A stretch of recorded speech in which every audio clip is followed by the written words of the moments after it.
विद्यार्थी मित्रांनो, पुढचं प्रकरण आहे त्रिकोण रचना। त्यामध्ये वाक्य बघा आणि प्रश्न आहे 8वा।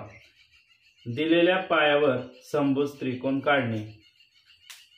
प्रश्न बघा, 4 सेंटीमीटर बाजूचा समभुज त्रिकोण काढणे। आपल्याला काय करायचं आहे, तर एक बाजू दिलेली आहे आणि समभुज म्हणजे तीनही बाजू समान, त्याला म्हणायचं समभुज त्रिकोण। तीनही बाजूंचा समभुज त्रिकोण काढायचा आहे। म्हणून आपण काय करूया, एक बाजू दिलेली आहे 4 सेंटीमीटर, ती आपण पट्टीच्या सहाय्याने 4 सेंटीमीटर बाजू काढूया। तंतोतंत अंतर घ्या।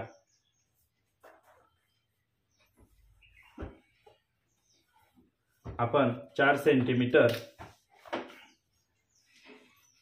BC ही बाजू घेतली।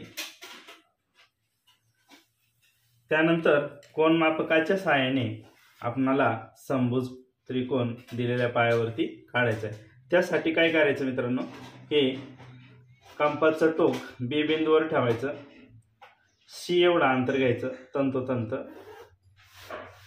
C एवढं, आणि वरच्या बाजूला असा कंस करायचा।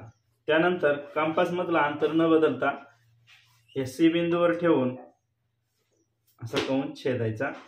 ह्या छेदन बिंदूला इथे E नाव द्यायचं आणि पट्टीच्या सहाय्याने B बिंदूमध्ये A बिंदू जोडायचा। त्यानंतर हा A बिंदू C बिंदूत जोडून घ्यायचा। अशा प्रकारे दिलेल्या पायावर समभुज त्रिकोण रचना करता येते।